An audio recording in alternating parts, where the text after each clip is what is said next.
विद्वान शिक्षक है 70% इंजीनियर दिए, आप ही लोग ऐसे शिक्षक हैं जो 70% डॉक्टर दिए, और आप ही लोग की विद्वता के बदौलत बिहार का नाम पूरे देश में सबसे ऊपर है कि सबसे ज्यादा आईएएस पैदा करने वाला है तो बिहार है। इसकी चर्चा कहीं नहीं होती है। मित्रों, अपने पुराने गौरव और स्वाभिमान को वापस लाने के लिए हमें क्या करना चाहिए?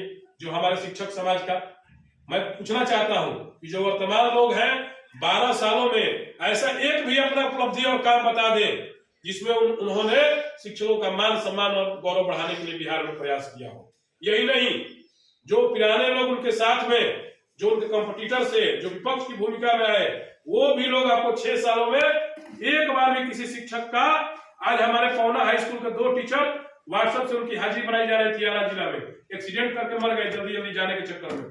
सरकार ने कहा, प्रधान सचिव का चिट्ठी है कि आप अपने जिला में तय करें जिला अधिकारी की कैसे अटेंडेंस बनवाएंगे।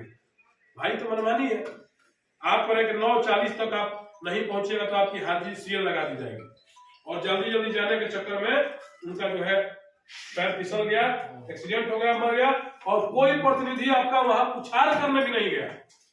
मैं गया था उन लोगों के घर। आज किसी भी शिक्षक बंधु के माता पिता का किसी भी निधन हो जाता है तो कोई आपका प्रतिनिधि पुछार करने वाला नहीं है।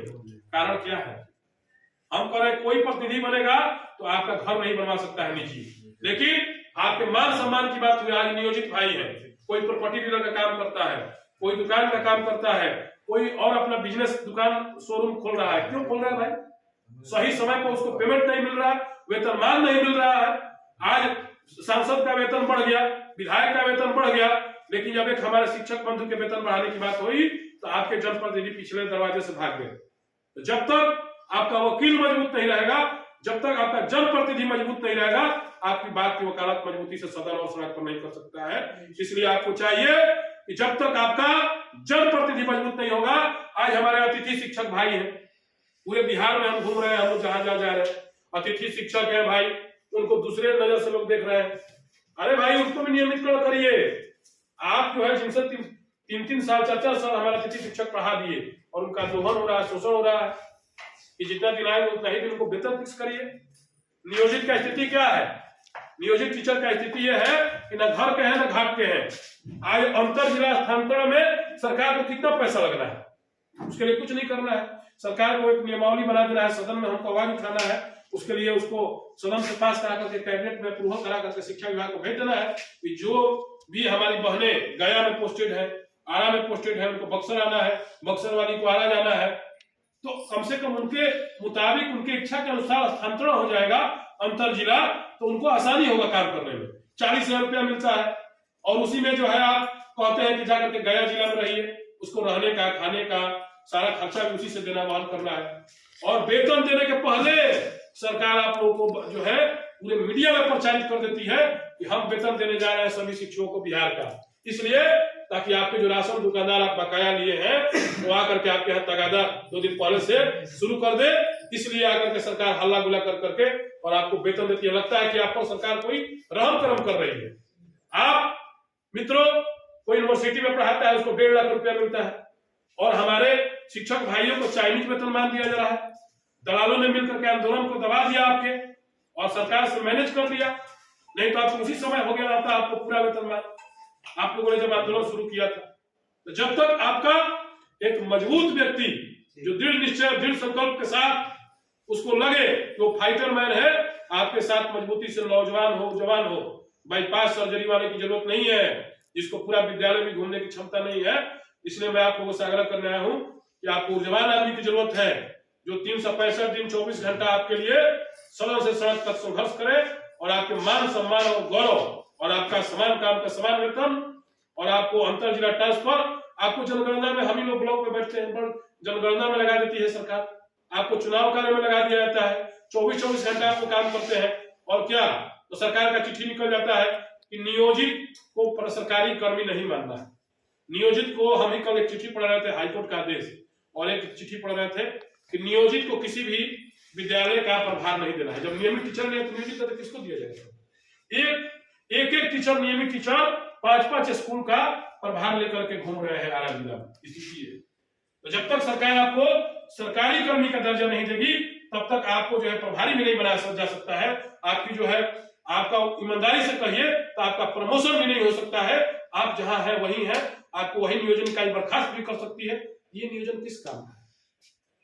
इसलिए मैं आप लोगों से आग्रह करने आया हूं कि चाइनीज वेतनमान को खत्म करके सरकार जब तक अगले बार वेतनमान नहीं देगी, अंतर जिला स्थानांतरण नहीं कराएगी और जब तक आपके समान सरकारी कमी का दर्जा नहीं देगी, मैं आपके बीच दोबारा नहीं आऊंगा।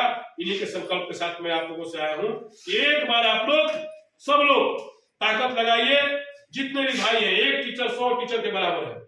एक शिक्षक जो होता है वो समाज का निर्माता होता है, समाज को परिवर्तन करने की क्षमता है। आप वही है जिसने पूरे नंद वंश का नाश कर दिया, घनानंद का लेकर के चाणक्य बन के। तो आप में ये क्षमता है, आप में क्षमता है कि एक शिक्षक चाहेगा तो पूरे सत्ता को बदल कर रख देगा। इसलिए समय आ गया है। पूरे मैं कहना चाहता हूं कि आजादी के बाद से 3 ही परिवार शिक्षक प्रतिनिधि जीते हैं, मात्र 3 परिवार। ये कहां का लोकतंत्र है? इनके पहले इनके पिताजी थे, उसके पहले रंजीत बहादुर जी थे और उसके पहले अरुण जी थे। ये 3 परिवारों को छोड़ करके कोई एमएलसी बना ही नहीं गया शिक्षक निर्वाचन क्षेत्र में। तो जो परिवारवाद की राजनीति चलेगी, जब लोकतंत्र नहीं रहेगा, जब लोकतंत्र जो है खतरे में है, यहाँ अपने वोटर बनवाइए और अपने चुनाव जीत जाइए, निकलिए। तो जब तक ये चलता रहेगा, जब तक आप लोग जो है इस लोकतंत्र को लाना है और इस राजतंत्र को हम लोग को समाप्त करना है, इन्हीं संकल्प के साथ हम लोग चले हैं। कि उनका तानाशाही रवैया, जो शिक्षकों के मान सम्मान की मैं बात कर रहा था उनसे कई मैटर पर, उन्होंने कहा कि नीतीश कुमार जी के यहाँ मेरी हिम्मत नहीं होती कि मैं बात करूं। बताइए, आपका वकील, आपका प्रतिनिधि आपके वोट से जीतता है और आपकी बात रखने में डर लगता है उसको मुख्यमंत्री से। इससे बड़ा दुर्भाग्यपूर्ण क्या हो सकता है आपके लिए कि आपका जब वकील नहीं बात रखता है तो आप लोग कैसे रखेंगे? तो जब आपका बात ही नहीं वहां रखा जाएगा तो आपकी समस्या का निदान कैसे होगा? तो जब तक आप लोग जागेंगे नहीं। आज मित्रों स्थिति क्या है? मैं औरंगाबाद गया था। आप देखिए हमारा वीडियो फेसबुक पर, यूट्यूब पर सब चल रहा है। अब मैं गया था, वहां स्थिति इतनी दयनीय है कि शिक्षक लोग अपने से लग करके, हम जिस विद्यालय में गए उस विद्यालय में बैठने के लिए मुझे नहीं बोला गया। जब मैं वहां बात करके वहां से रिटर्न हुआ, जब वहां से मैं अपनी बात रख लिया, उसके बाद से अपना गाड़ी लेकर के 3 टीचर हमारे साथ घूमने लगे। स्थिति ऐसी है, ऐसा अंदर से ज्वाला इस पर उत्पन्न हुई है कि लग रहा है कि कब जो है विस्फोट कर जाएगा। चिंगारी एकदम धुधक रही।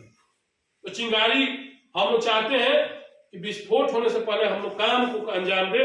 काम जब तक सही आदमी, मोदी जी का नारा क्या है? लोकल को वोकल बनाएंगे। तो जब तक आप लोग लोकल को वोकल नहीं बनाइएगा, तब तक बाहर का व्यक्ति आपका कल्याण नहीं कर सकता है। इसलिए हम लोग को सभी लोग से आग्रह कर रहे हैं कि एक बार आप लोग प्रण लीजिए कि कोई मोदी जी का चेहरा नहीं दिखेगा, कोई लालू जी का चेहरा नहीं रहेगा और कोई नीतीश कुमार जी का चेहरा नहीं देगा। केवल अपने बच्चों का और अपने विद्यालय का और अपने विकास का चेहरा जिस दिन आप लोग देखने लगेंगे, उसी दिन से आपको 100% सही लोगों का मतदान करना सीख जाइएगा। और सही लोगों को मतदान करना सीखिएगा तो आपका निश्चित रूप से सही प्रतिनिधि का चुनाव होगा। और सही प्रतिनिधि का चुनाव होगा तो सभी लोगों की समस्याओं का समाधान होगा।